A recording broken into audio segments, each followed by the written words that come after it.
Bago umakyat ang inyong lola, ito may video muna ako para ngayon araw. Pag-usapan po natin ang about sa cancer diagnosis fee. Bakit ba kailangan to? Dito sa Korea, bakit lagi yung mga bibig nila insurance? Kasi naman sobra naman talaga ang mahal ng hospitalization dito. Ang diagnosis fee po kasi ng cancer, ano to siya, cash to na ibinibigay kahit hindi ka pa nagpagamot. Basta sinabi ng doktor na diagnose ka, cash ka agad yung bibigyan nila para makapag-deposit ka at makapagpagamot ka. Sa bahay po ba ninyo, dual income kayo o kaya naman single income?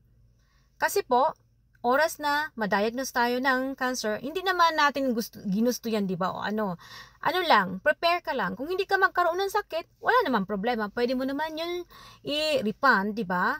Basta, ready lang tayo, hindi tayo mangangapa sa kadiliman, hindi tayo mangungutang kung sino-sino na nagmamakaawa tayo ng pahiramin ng pera, di ba?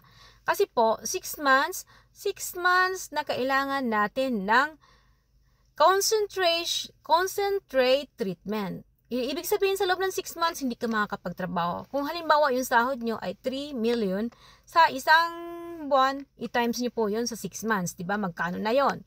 At after naman 6 months, kailangan naman natin ng recovery period. 6 months din yan. Sa isang taon, halos, 6 months, then 12 months na po yun, diba? Ibig sabihin, sa loob ng 12 months, hindi ka makakapagtrabaho. Paano kung single income ka lang?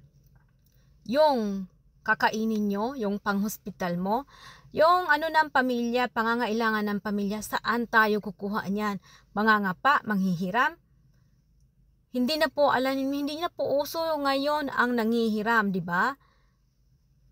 Kaya kailangan habang bata pa, habang walang sakit pa, mag-ready na po tayo dahil hindi tayo nasa Pilipinas na bahala na si God.